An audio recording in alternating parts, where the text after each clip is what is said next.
I sent the invitation on a Tuesday morning. Cream cardstock, embossed lettering, hand-delivered by my assistant to Daniel Reed's office at precisely 9 a.m. Mr. and Mrs. Alexander Mercer request the pleasure of your company for dinner this Saturday at 7 p.m. Black tie. RSVP by Thursday. Simple. Elegant. Deadly. I watched through the security cameras I'd had installed in Daniel's office 3 months ago, cameras he didn't know existed, just like he didn't know about the GPS tracker in his car, the monitoring software on his phone, or the private investigators who'd been documenting his every move since February. I watched him open the envelope, watched confusion flicker across his face, watched him pick up his phone and text someone. My wife, presumably. Vanessa's response came 60 seconds later. I knew this because I was also monitoring her phone. Had been for 6 months, since the night I'd found the hotel receipt in her Chanel bag and realized my marriage was a lie. Her text read, "Did you get it too? What do we do?" Daniel's fingers hesitated over the keyboard. Then, we go. Act natural. He suspects nothing. I smiled at my computer screen in my private study. Suspects nothing. If only they knew. If they knew that I discovered their affair on February 14th, Valentine's Day, how poetic, when I'd surprised Vanessa with roses and found her apartment empty at 2 p.m. on a Tuesday. If they knew that I'd hired the best private investigators money could buy, that I had photographs of them entering hotel rooms, videos of them kissing in his car, recordings of their phone calls planning their future together. A future that included my money, my houses, my life, just without me in it. If they knew that I'd spent 6 months meticulously planning, documenting, preparing for this exact moment. But they didn't know.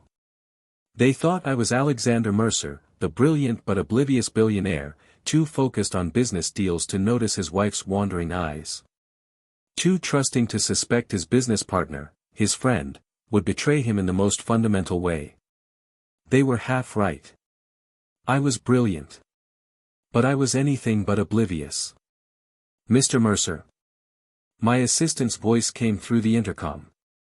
Mrs. Mercer is here to see you. Send her in. Vanessa swept into my office like she owned it, which, legally, she thought she did. We'd been married for 12 years, no prenup because I'd been young and stupid and in love. She'd made sure to remind me of that fact whenever we argued about money. Darling. She kissed my cheek, and I caught the scent of her perfume, the expensive one I'd bought her for our anniversary last year, the one she wore when she wanted something. I didn't expect to see you today. I wanted to discuss Saturday's dinner. She settled into the chair across from my desk, crossing her legs with practiced elegance. Vanessa was beautiful, strikingly so. Tall, blonde, the kind of looks that turned heads everywhere she went. I'd been proud to have her on my arm once. Now I just saw the calculation behind every smile. What about it? Why did you invite Daniel Reed? He's your business partner, not exactly someone we socialize with regularly. I'm considering making him a full partner in the firm. Thought it would be nice to celebrate informally first. The lie came easily. I'd been practicing. Plus, you always say I should be more social with my colleagues. That's true, I do say that. She relaxed slightly. Will anyone else be there? No, just the 3 of us.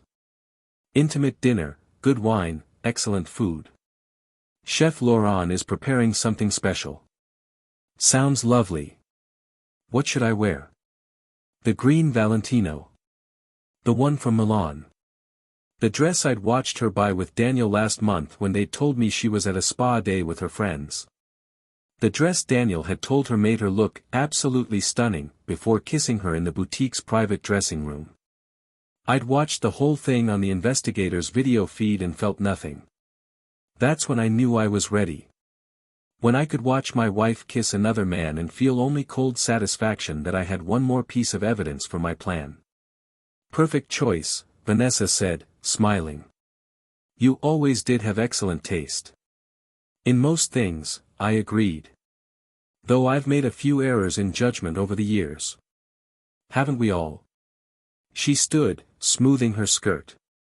I have a lunch appointment, but I'll see you at home tonight. Actually, I have meetings all day. Don't wait up. Of course.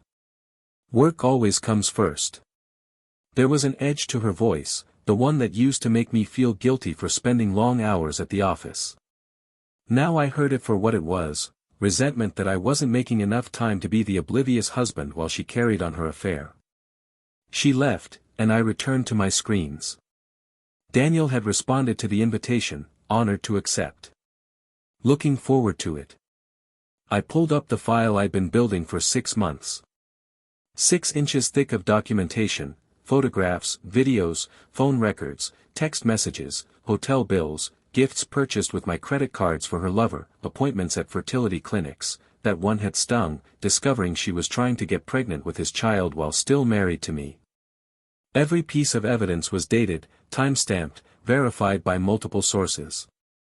Admissible in court, according to the divorce attorney I'd consulted under a false name. But I wasn't planning to go to court. Court was public, messy, uncertain. I preferred certainty. Control. The complete and utter destruction of 2 people who thought they could betray me and get away with it.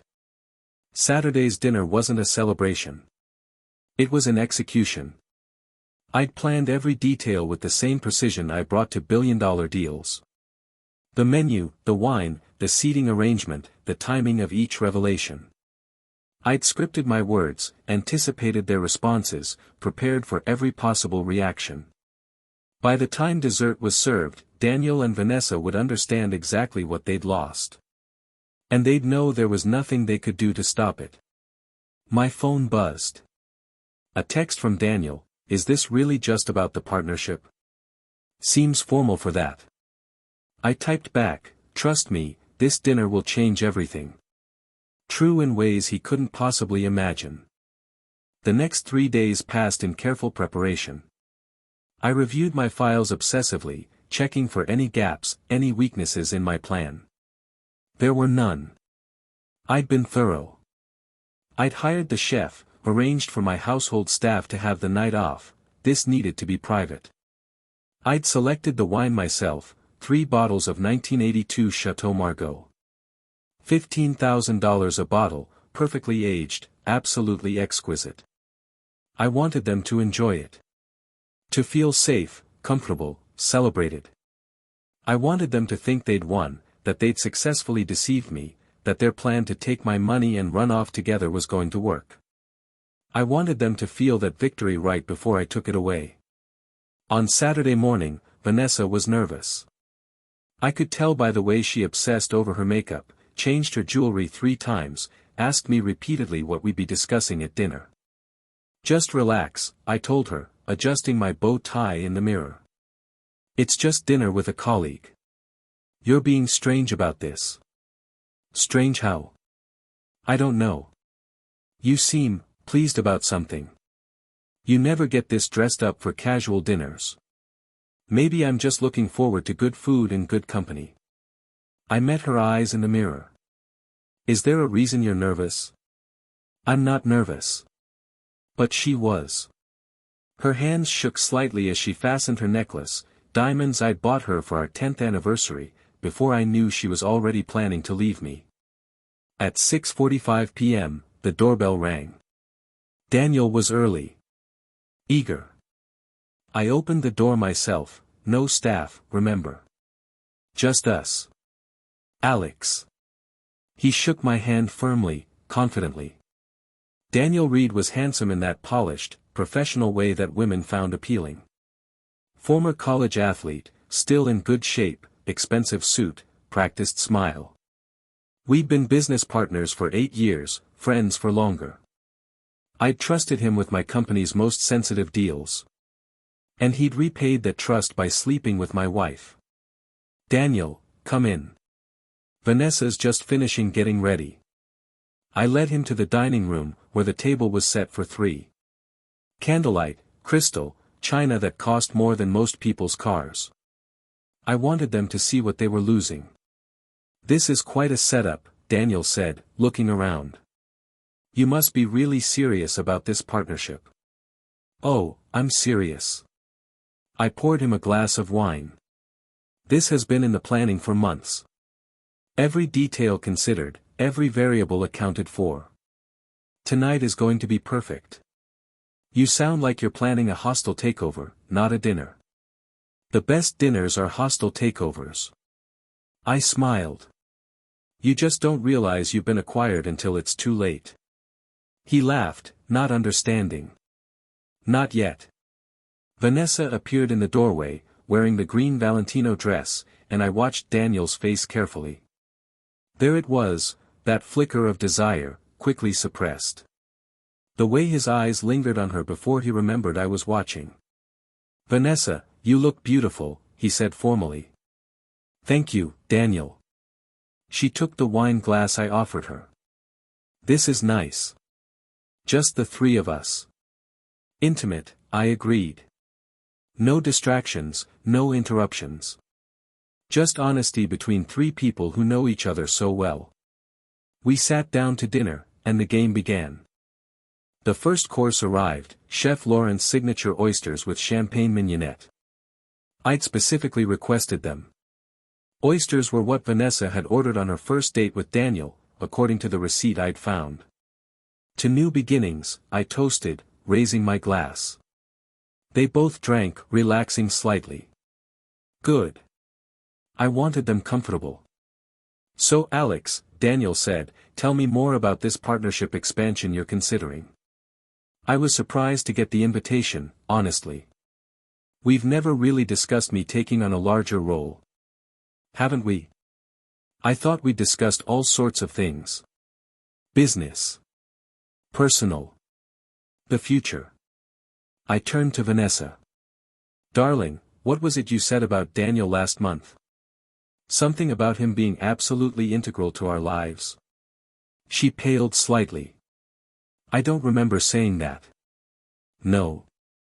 Perhaps I'm misremembering. I smiled. I've been thinking a lot about the past lately. About trust. About partnership. About what happens when people you rely on disappoint you. That's surprisingly philosophical for you, Daniel said lightly. Business usually deals in more concrete terms. Oh, I can be concrete.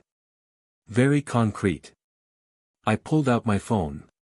For instance, I can tell you exactly where you were on February 14th at 2:47 p.m. The Gramercy Park Hotel, room 412. You checked in at 2:15 p.m. and checked out at 6:30 p.m. The table went silent. Daniel had gone white. Vanessa's wine glass trembled in her hand. I have security footage of you entering the elevator together, I continued conversationally.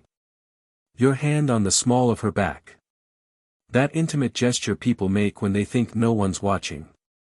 Would you like to see it? I have it queued up on my phone. Alex, Vanessa started. Please, let me finish. I'm just getting started. I took a sip of wine. February 14th was the first time I knew for certain, but I suspect it started earlier. December, maybe. That weekend you both said you were at different conferences but were actually at the Ritz-Carlton in Chicago? Suite 2204. Beautiful view of the lake, I'm told. Daniel found his voice. This is insane. Alex, whatever you think, I don't think, Daniel. I know. I've spent 6 months documenting every hotel room, every restaurant, every lie, every moment you thought you were being clever. Did you really believe I wouldn't notice? That I'd just blindly trust while my business partner screwed my wife? It's not, we weren't, Vanessa was crying now, mascara running. You were. You are. I pulled out the folder I'd prepared. I have 247 photographs, 83 videos, hundreds of text messages, phone records showing 1,429 calls between you in the last 6 months alone. I have credit card statements showing hotel rooms, gifts, dinners. I have everything. I slid the folder across the table to Daniel. Go ahead. Look. See how thorough I've been. See how completely you've underestimated me.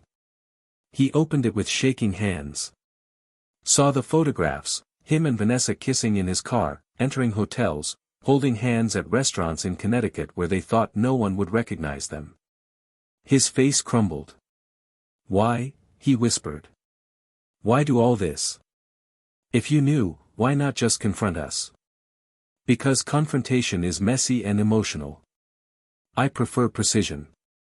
I stood, walking to the window. I wanted to understand the full scope of the betrayal before I acted. I wanted documentation that would be irrefutable. And I wanted to choose my moment carefully. This moment, Vanessa said flatly. This dinner. Exactly. This dinner where I could control every variable. Where you'd come into my home, eat my food, drink my wine, thinking you'd gotten away with it. Thinking you were so clever. Alex, please what? I turned to face them. Please forgive you. Please pretend I don't know. Please let you continue your affair while living in my house, spending my money, planning your future with my wealth. We never wanted to hurt you, Daniel said. I laughed, a harsh, bitter sound. You never wanted me to know. That's different. You were perfectly happy hurting me as long as I remained oblivious. What are you going to do? Vanessa asked, her voice small. What am I going to do? I smiled. That's the interesting part. See, I could have just filed for divorce. Could have exposed you both publicly, made a scene, let the media feast on the scandal of the billionaire's cheating wife and treacherous business partner. But that seemed insufficient. I returned to the table, poured more wine for all of us. So I spent 6 months building something much more comprehensive. Daniel, do you remember that partnership agreement you signed last year? The one with the morality clause? His eyes widened. You said it was standard, it was. Standard language that says any partner who engages in conduct detrimental to the firm's reputation can be immediately terminated without severance.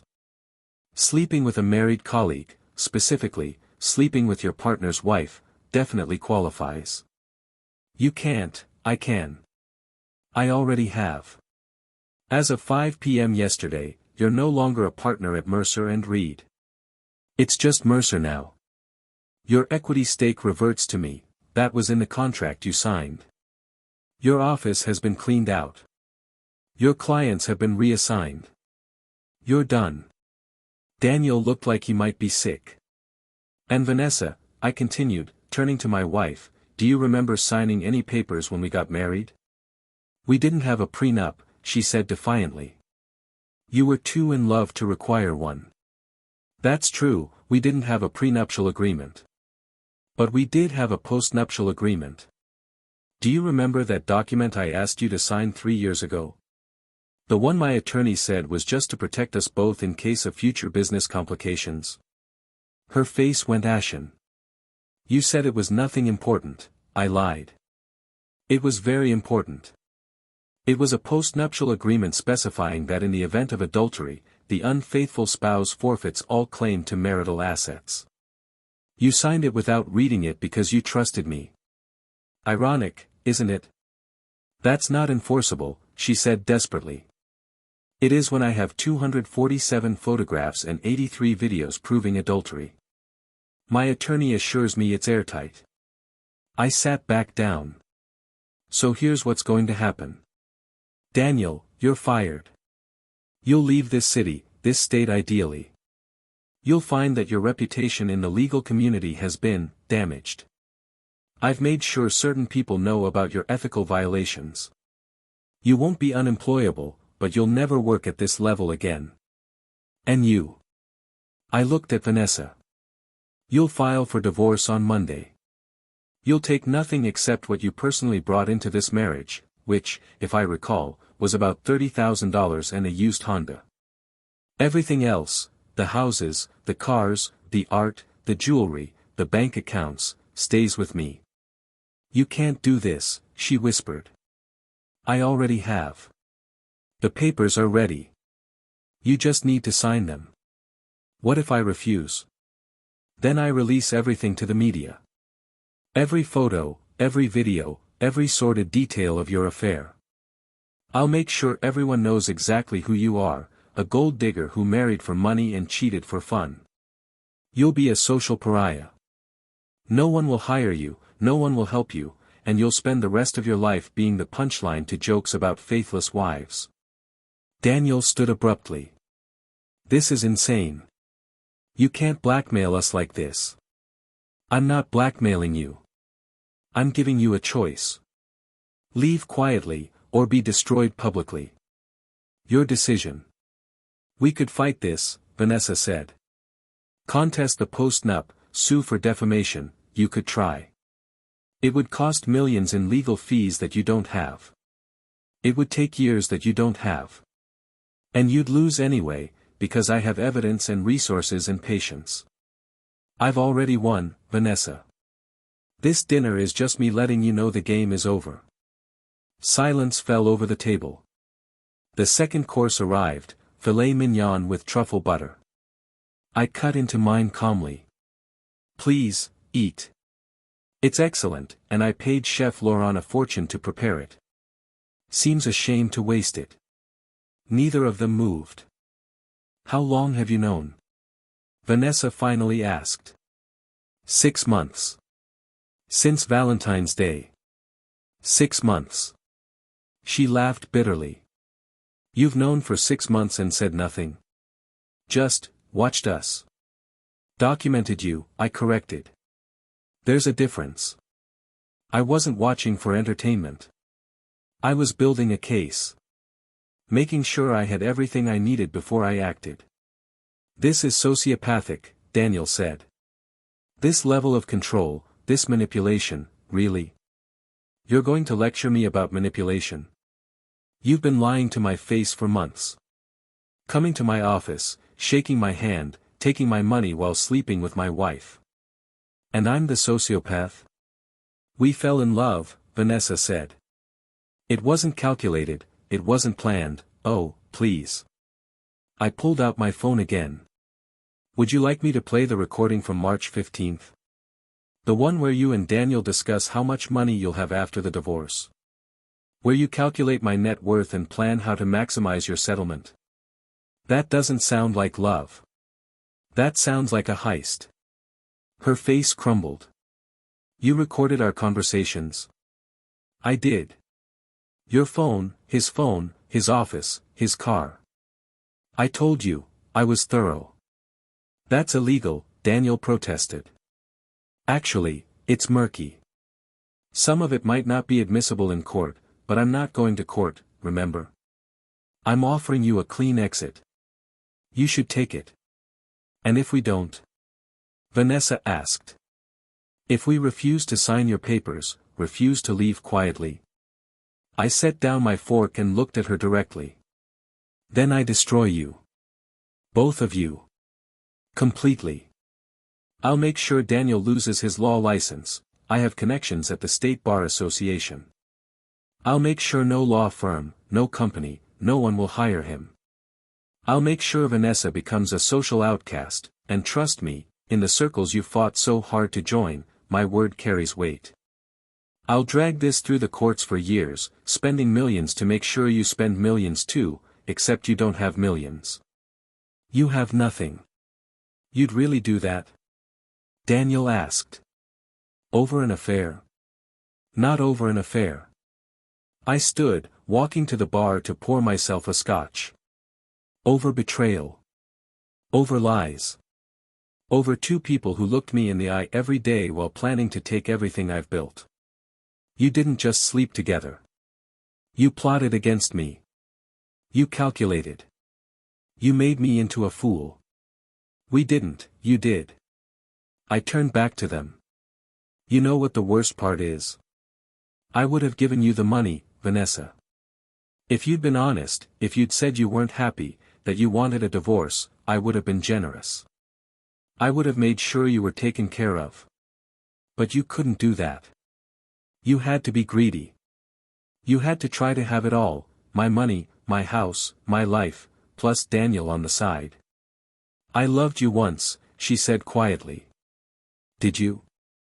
Or did you love what I could give you? The lifestyle, the status, the comfort. Does it matter now? I suppose not. I returned to the table. What matters is what happens next. And what happens next is very simple. You both sign the papers my attorney will deliver on Monday. You both leave quietly. You both move on with your lives, significantly diminished lives, but lives nonetheless. Or you refuse, and I destroy everything you've ever worked for. That's not a choice, Daniel said. That's an ultimatum. Life is full of ultimatums. You just don't usually get to see them coming. I took a bite of steak. This really is excellent. Chef Laurent outdid himself. Vanessa was crying again, silent tears running down her face. How can you be so cold? So calculating? I was your wife. You were. Past tense. Now you're just someone who made the mistake of underestimating me. I thought you loved me. I did. 6 months ago, I did. But I've spent every day since then watching you lie, watching you betray me, watching you plan your future with another man while pretending to be my faithful wife. That tends to diminish affection. And you feel nothing now? I feel satisfaction that my plan is working. That's about it. Daniel pushed back from the table. I can't do this. I can't sit here and, sit down, Daniel. My voice was hard. You wanted to be part of my world, to enjoy my wealth, to take what was mine. Now you get to see what happens when you cross me. Sit down. He sat. Good. Now let me explain the rest of the evening's agenda. We're going to finish this meal. All 3 courses. We're going to make civilized conversation.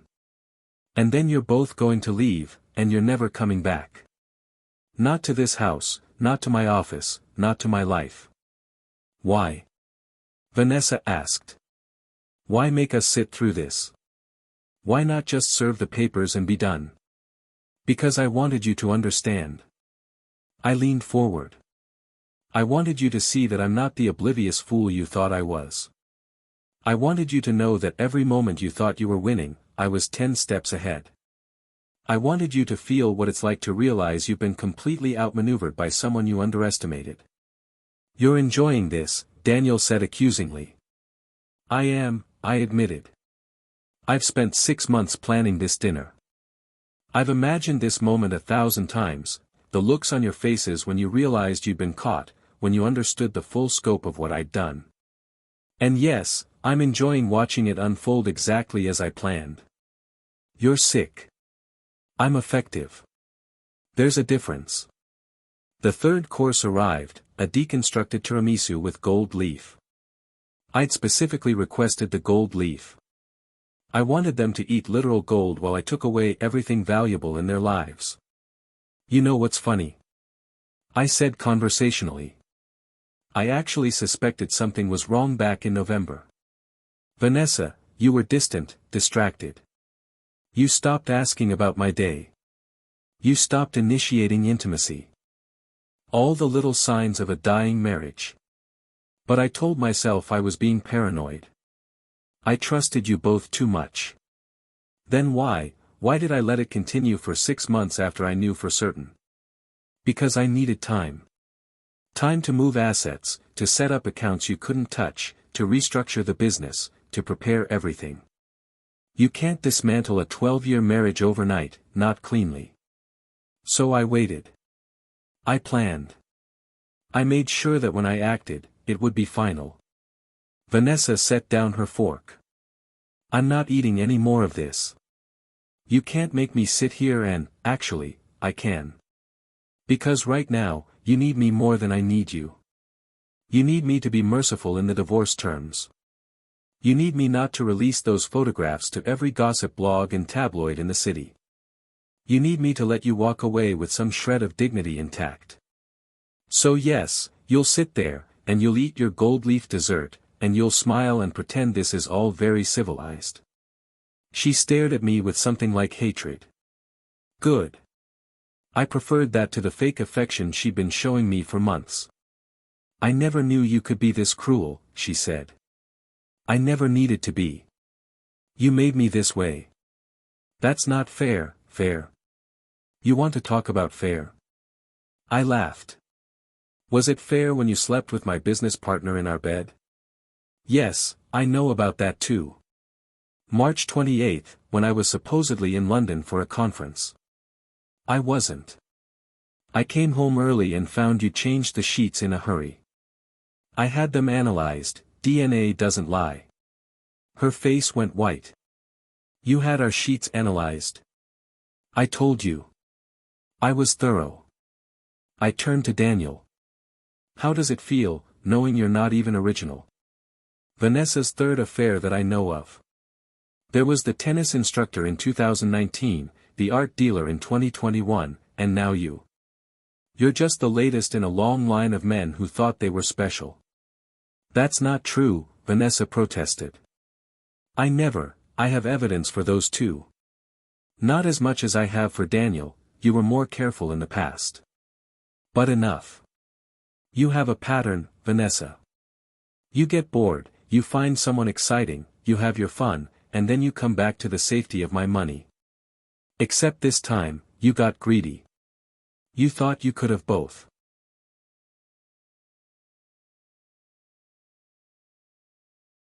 Why didn't you say something earlier? Daniel asked. About the other affairs? Why wait until now? Because I didn't care about the others. They were discreet, temporary, meaningless. But you were different.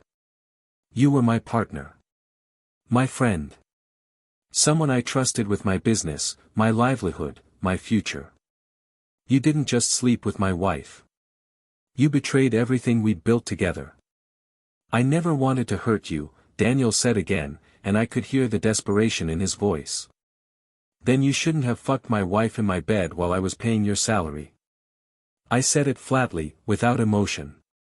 You don't get to claim good intentions now. You made your choices.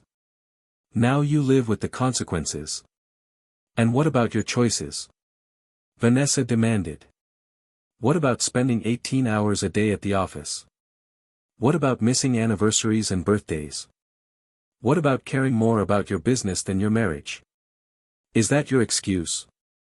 I worked too much, so you were justified in cheating. I'm saying you weren't innocent in this. You're right. I wasn't innocent. I was foolish. I trusted when I should have verified. I believed when I should have investigated. I loved when I should have protected myself.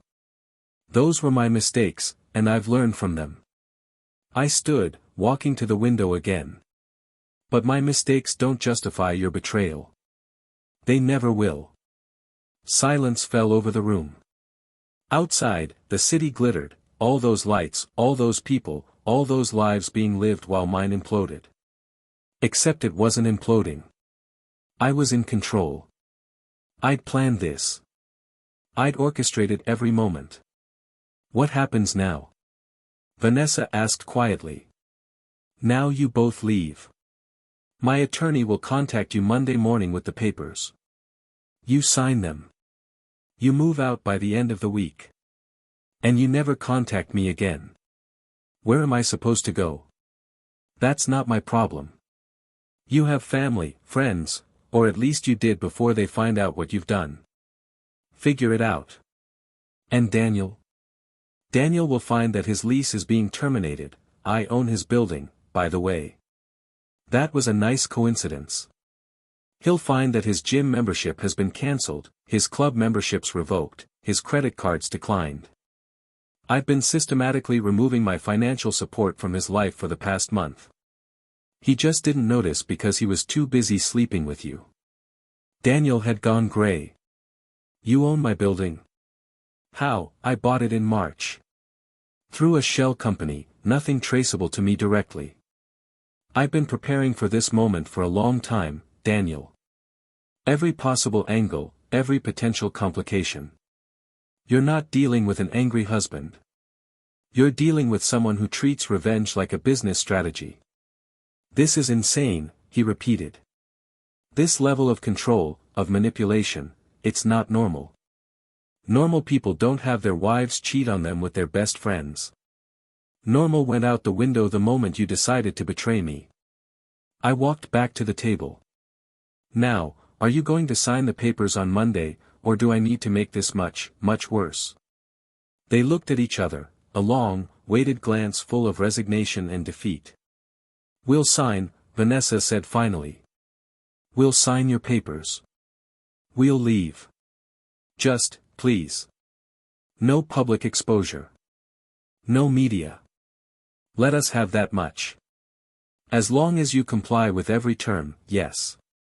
The moment you deviate, the moment you try to fight me or contest anything, I release everything. Understood? Understood. Good. I checked my watch. It's 9:47. This dinner is officially over. Please leave my house. They stood slowly, Daniel helping Vanessa with her chair in a gesture of intimacy that made my stomach turn. Even now, even caught, they couldn't help themselves. One more thing, I said as they reached the door. I want you to know something. I didn't do this because I'm heartbroken. I didn't do this because I still love you, Vanessa, or because I'm jealous of you, Daniel. I did this because you tried to steal from me. You tried to take what I built, what I earned, what I created. And I protect what's mine. We were yours, Vanessa said softly. We were your wife and your friend. Doesn't that mean anything? It did. Once. Before you made it transactional. Before you reduced our relationships to calculations about money and convenience. You taught me to see things clearly, Vanessa. To understand that sentiment is weakness and trust is liability. I should thank you for that lesson. She flinched. They left without another word, and I watched from the window as they got into separate cars, maintaining appearances even now, and drove away into the night. I stood there for a long time, looking out at the city, holding my glass of scotch, feeling nothing.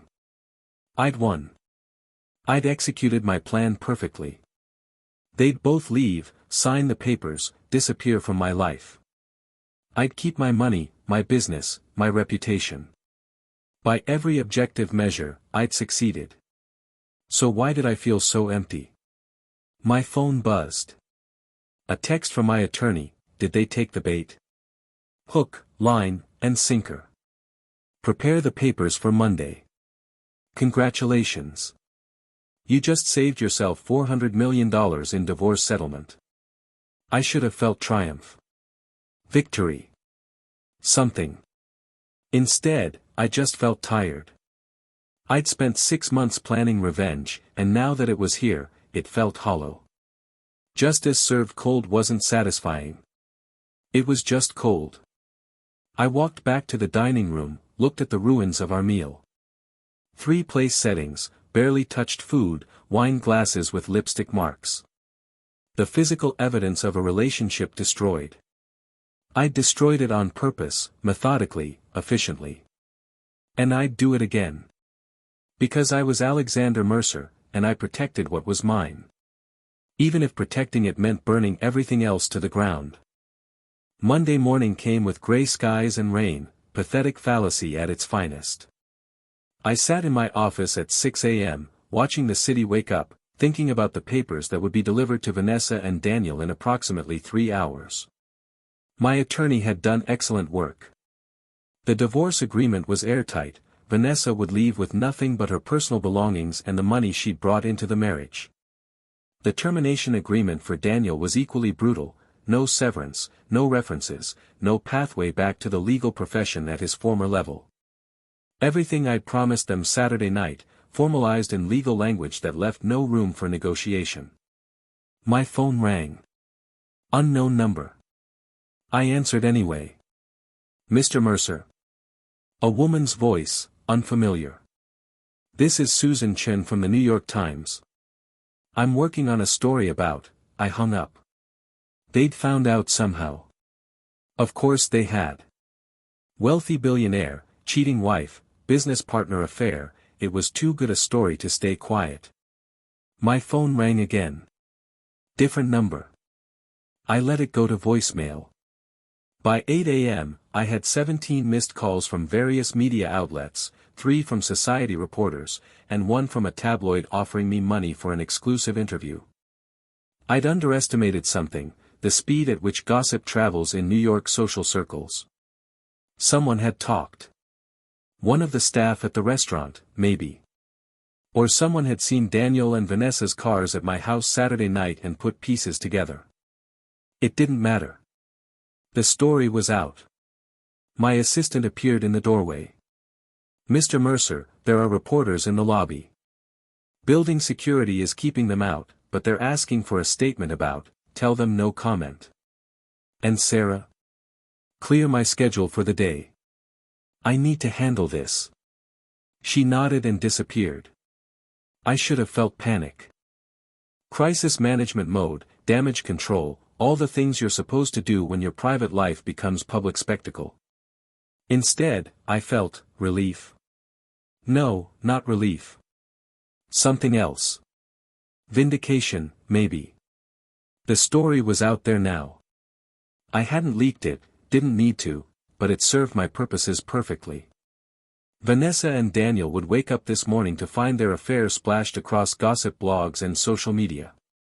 The court of public opinion would do what I'd threatened to do myself.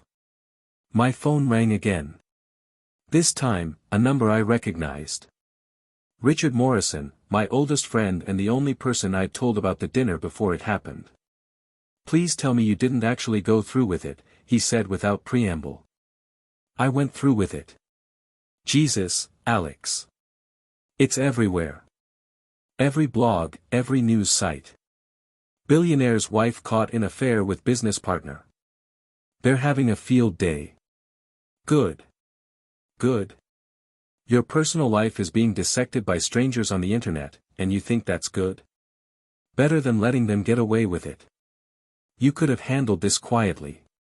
Discreet divorce, confidential settlement, everyone moves on. But this? Richard sighed. This is scorched earth, Alex. You've destroyed them publicly. They destroyed me privately. Which is worse? Neither is good. Both are destructive. But you had a choice about how to respond. You chose vindication over healing. I chose justice over being a victim. Did you? Richard's voice was gentle. Because from where I'm sitting, you look like someone who spent 6 months obsessing over revenge instead of processing grief. That's not justice, Alex. That's unresolved trauma. I didn't want to hear this. Richard was my friend, but he was also a therapist, and sometimes he couldn't help analyzing. I did what I needed to do. You did what felt powerful in the moment. But Alex, what happens now? You've won. You've destroyed your marriage and your business partnership and 2 people's lives. What comes after victory? I didn't have an answer. That's what I thought. Richard paused. Listen, I'm saying this as your friend, you need to talk to someone. A therapist, a counselor, someone who can help you process what you're actually feeling underneath all this control and calculation. I'm fine. You're not fine. Fine people don't spend 6 months orchestrating elaborate revenge plots.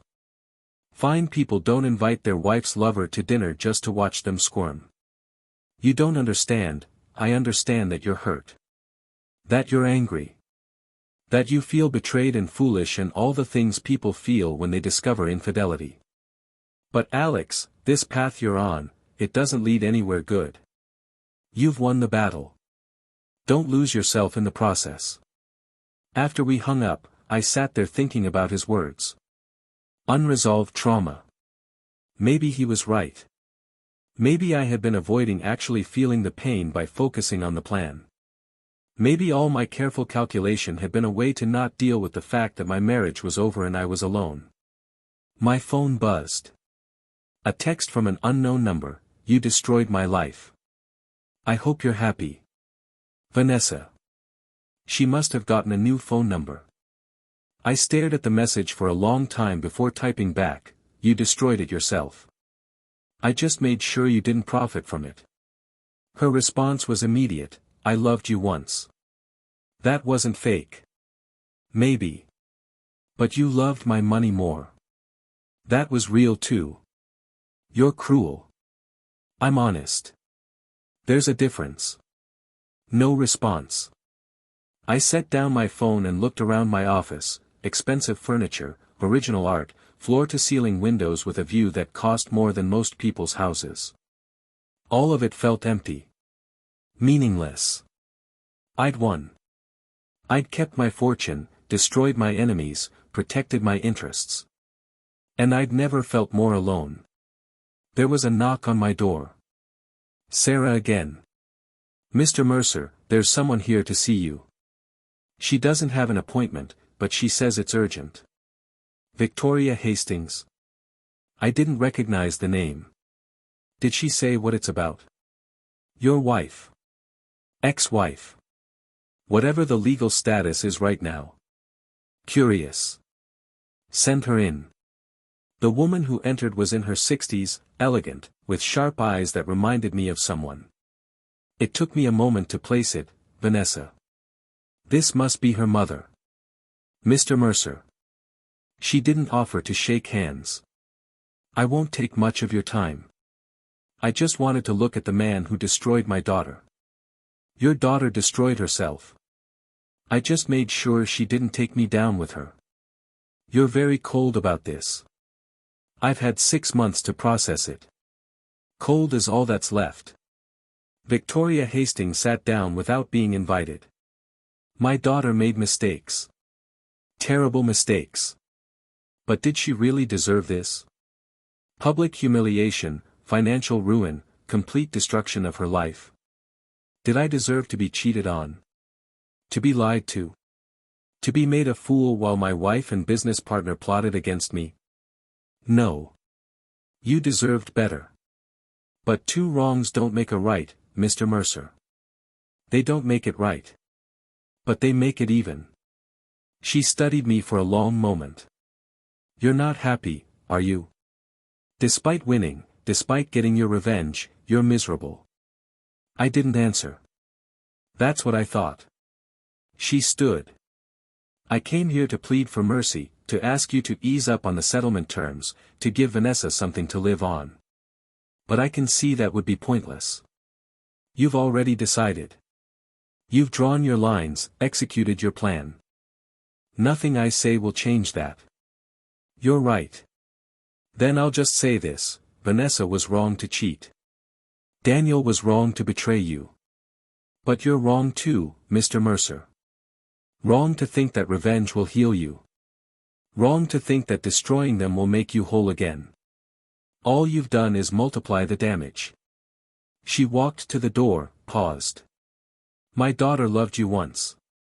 Really loved you, before the money and the status and all the rest corrupted it. I saw it. I was there at your wedding when she looked at you like you hung the moon. That was real. What happened after, that was both of you losing your way.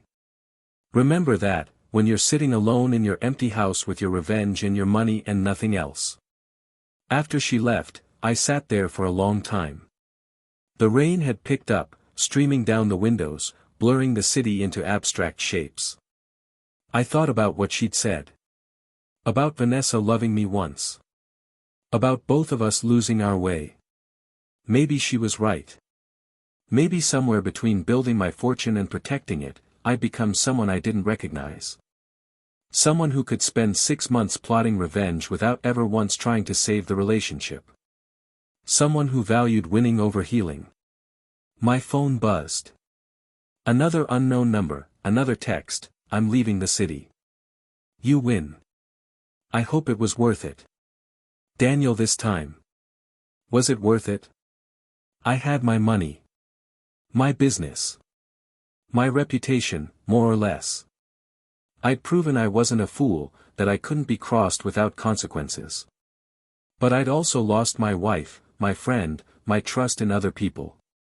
I'd lost the ability to be vulnerable, to believe in love, to think that anyone might value me for something other than my bank account. So was it worth it? I didn't know. I picked up my phone and called Richard back. "I think I need that therapist's number," I said when he answered.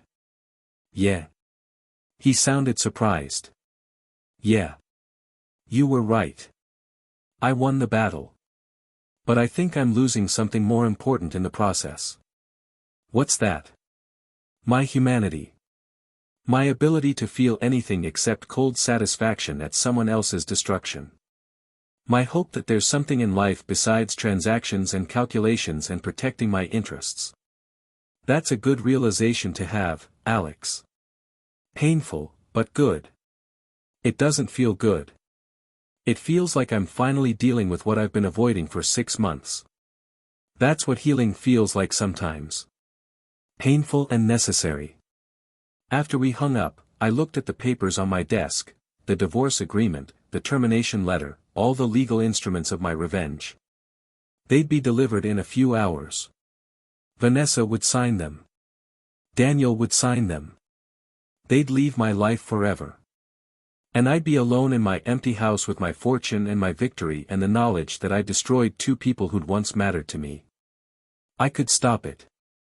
I could call my attorney right now, tell him to hold the papers, negotiate something more reasonable. I could choose mercy over vengeance. But I didn't. Because I was Alexander Mercer, and I protected what was mine. Even if it cost me everything that actually mattered. The papers were delivered at noon. By 3 p.m., they were signed and returned. By Friday, Vanessa had moved out. By the end of the month, Daniel had left the city. I'd won. Completely, utterly, overwhelmingly. And I'd never felt more empty. Standing in my penthouse that night, looking out at the city with a glass of scotch in my hand, I realized something: revenge wasn't sweet. It wasn't satisfying. It was just empty. I'd spent 6 months planning the perfect trap, executing the perfect revenge, destroying my enemies perfectly. And all it had bought me was solitude and the knowledge that I'd become exactly the kind of person I'd always despised, someone who valued winning over humanity. Maybe Victoria Hastings was right. Maybe we'd both lost our way. Maybe there were no winners here, just different kinds of losers. My phone buzzed one last time. Richard, with the therapist's contact information. I saved it. Tomorrow, I'd call. Tomorrow, I'd start trying to become human again. But tonight, I stood in my empty house and drank my expensive scotch and acknowledged what I'd been avoiding for 6 months: I hadn't just lost my wife and my friend. I'd lost myself.